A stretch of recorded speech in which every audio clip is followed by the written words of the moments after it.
Alrighty, what is going on, everyone? Man, so I did not post since like last Wednesday or something like that. And since then, well, I did post in the Discord, but since then I closed out of my Tesla swing short position on Friday, and I closed out toward the open. And Thursday was really the day that it all came falling apart for Tesla. And anyway, I had some ideas for certain, I don't know, ideas that I wanted to record for videos to kind of celebrate this trade because this is my biggest trade ever. And there's no way that, you know, with what I'm doing day trading, there's no way that I would be able to make, you can see that the profit here, 7,400, like there's no way I would be able to do that, in a single day trading. So it'd have to be like a swing trade like this. And a lot of you know, probably a lot of you don't, that when I first started trading in 2018, it was all options. So I have a lot of options knowledge and kind of when you see a setup on a stock on a larger time frame, like a daily chart, thinking about where you want, where you think that stock can end up.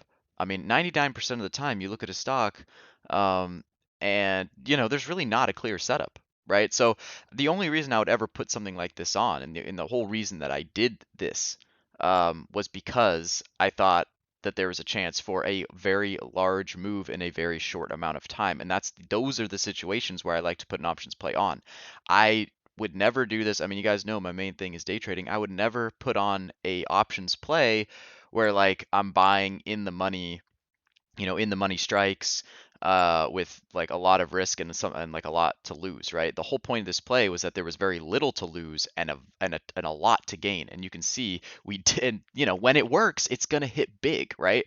So I look at it like at the casino, right? Like betting on one number on the roulette, or something like that. But doing it, the difference there is, you're just, it's just a percentage chance that you have to hit that number. When I look at the setup, I look at the price of to put on the play, the reward, right? The risk versus reward, and then you compare the risk to reward to the probability that you actually think you have, right? Based on the daily setup. So in this case, like if I flip over to, like if we just have this pulled up to, a Tesla daily chart, right?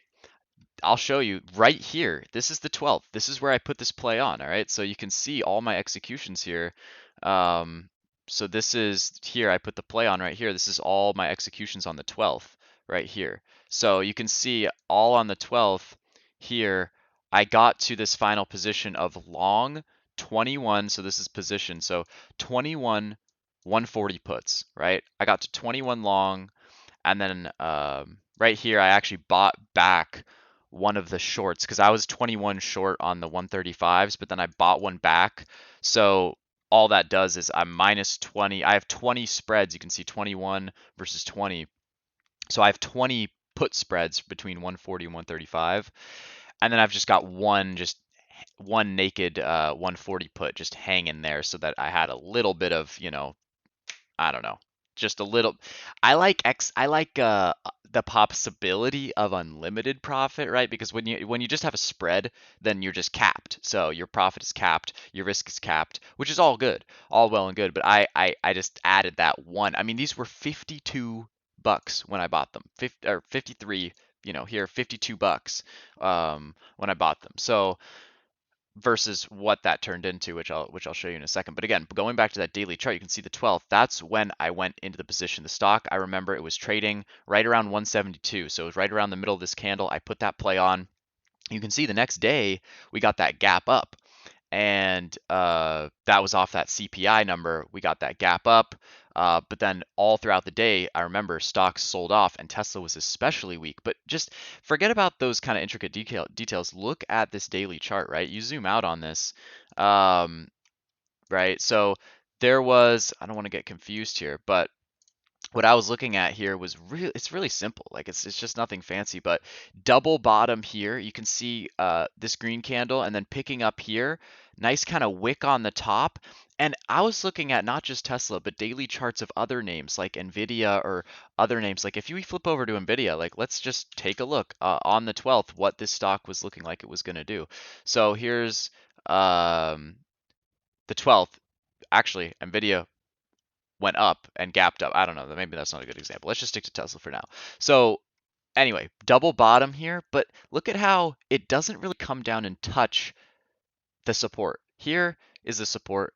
It kind of premature double bottom, so it's not perfect, right? When I look for, so, ask myself like what looks bullish, I want to see a clear double bottom here. This isn't really a clear double bottom, and it just looks like it's just hovering there, which just isn't a perfect touch. It's not clean for the bull side, right? But for the bear side, it opens up that possibility that we need a true test. But because we've already kind of tested and bounced, if we come back down again, it might crack this time. So that's exactly what happened. I know this all sounds like kind of picky, but these things actually really do matter. And then on that next day, the 13th, when we definitively cracked through that support, that line there at 166, which seems like an arbitrary number, but I don't really care what the number is. I'm just looking at the setup and I'm looking at the structure here. And that to me is what matters. So cracking, holding under the next day, and then just I mean, look at how many red days in a row this is. Bam, just melting down. And if you look at the weekly chart, you can see a pretty clear view of this as well. So weekly chart starting to bounce, but then when that next week closes red, and then the next week after that, gaps down a little bit and then just it's definitively cracking, so then holding, and then the next week just just look at how nice that looks, head and shoulders on the weekly. I mean, I don't really need to go into too many reasons why this was so clear to me, um but there you have it. I mean, this is exactly what I was imagining to happen. So in these kind of cases where you're like, well, I can put on a play for 500 bucks. My cost on this was about $545 with 20 put spreads. So the long side was 55, the short side was 32. So that's a 23 cent or $23 difference, and then I had 20 of those.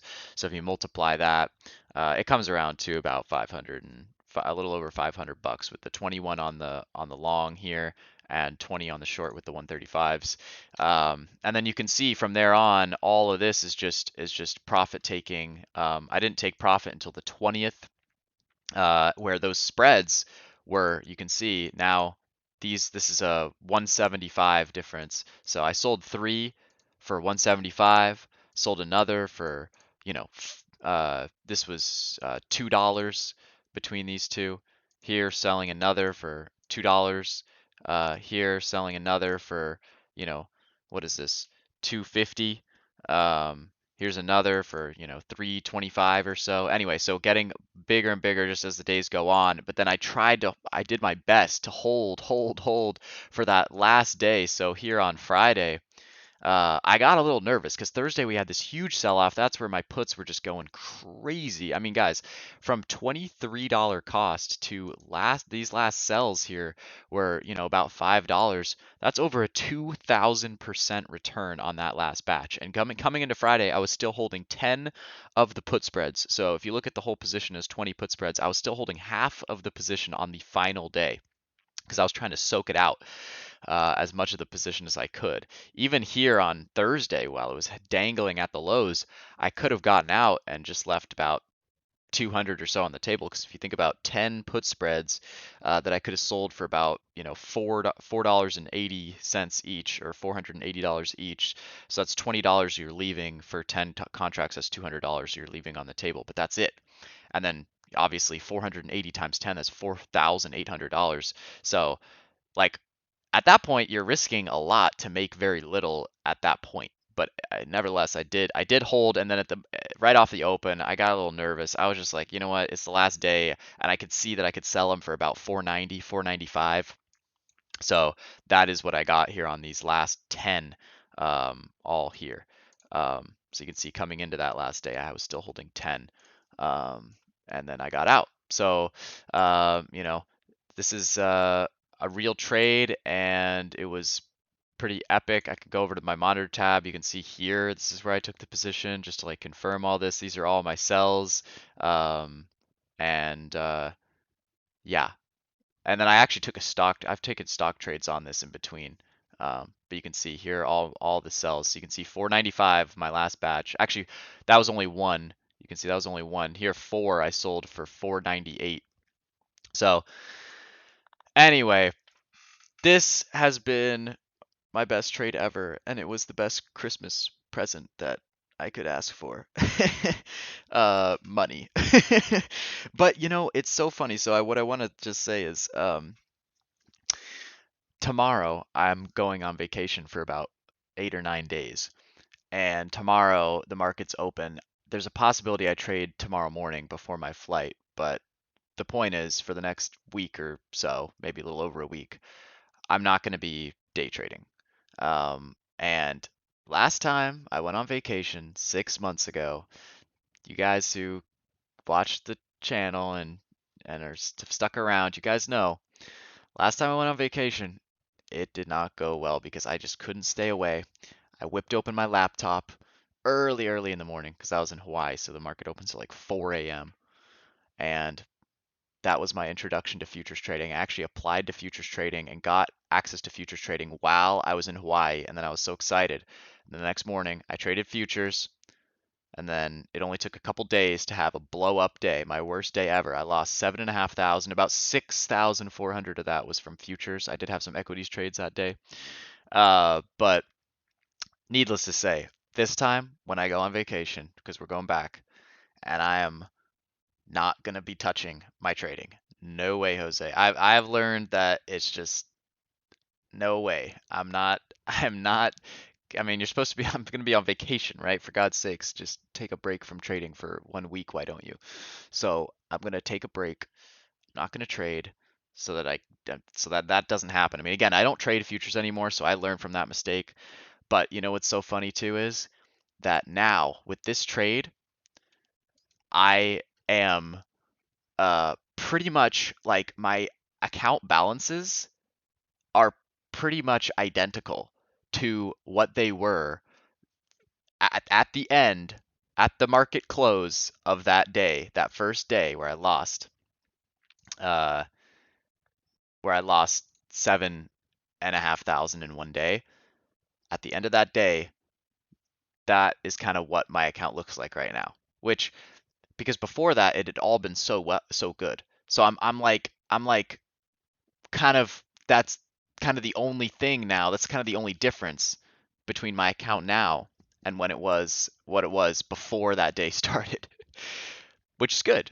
Which is good because after that day, I continued to trade futures and I continued to lose repeatedly. So anyway, and then it took me months to realize that I should stop wasting my time and go back to trading equities. And then I did that, and then I immediately had like 13 green days in a row and just started doing well again. And now I've spent many hours, many days considering why I spent so long trading futures and not realizing I should go back to equities when so many of you guys were telling me to just go back to equities. So at least now that's what I've done.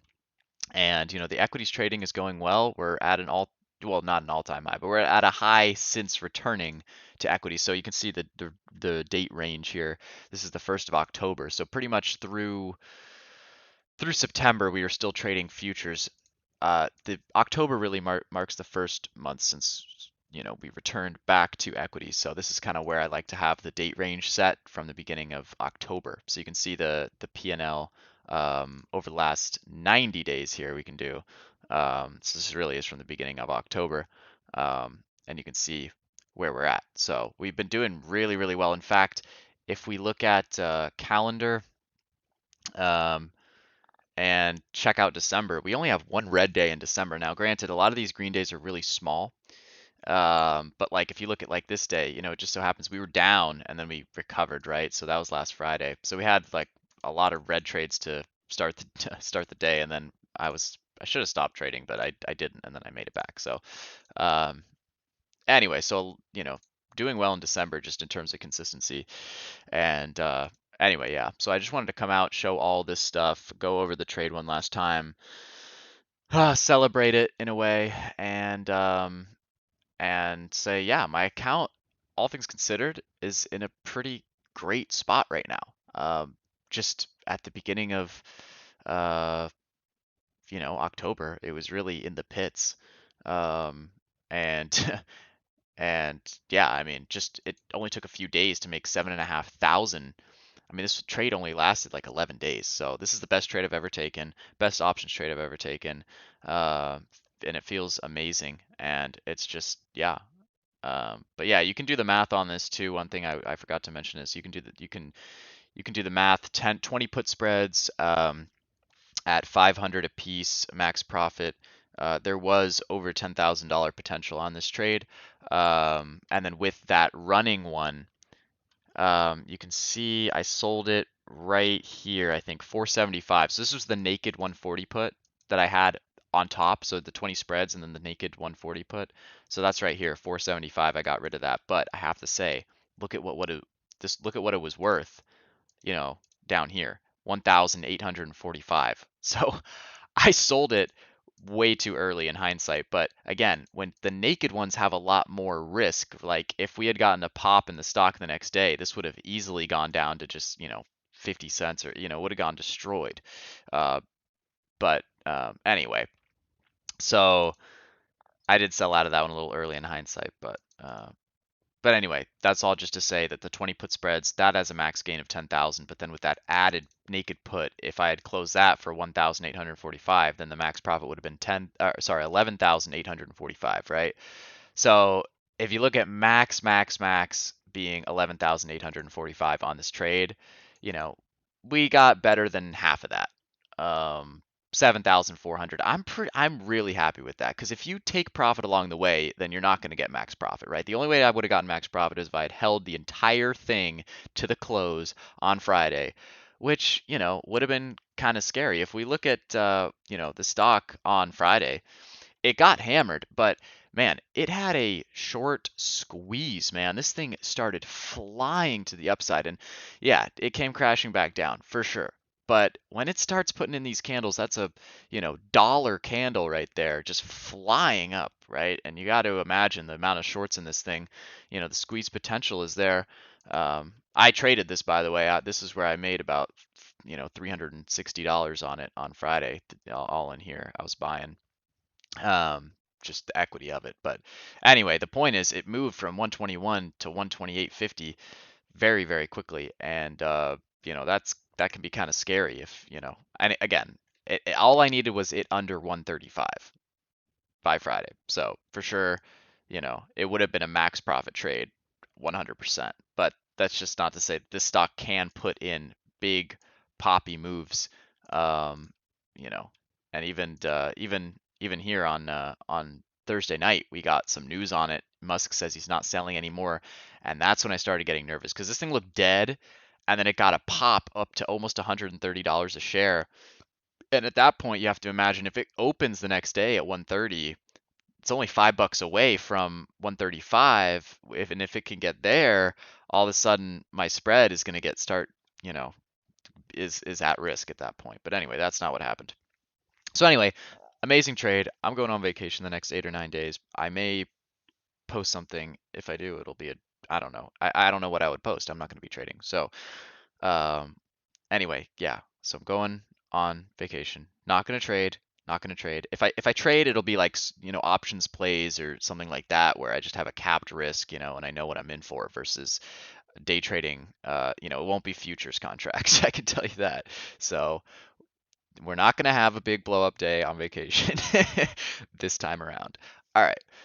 Anyway, I just wanted to show you guys the trade, all the executions. I'm very proud of myself. It was pretty easy to put on, but kind of stressful at certain points because I saw the unrealized gain in front of me and I was trying to hold, hold, hold. But anyway, all right. So that's all I wanted to show you guys, and I hope you guys had happy holidays with your family and enjoy the new year and you know all well wishes. And yeah, all right, that's it. So I'll see you guys in 2023. All right.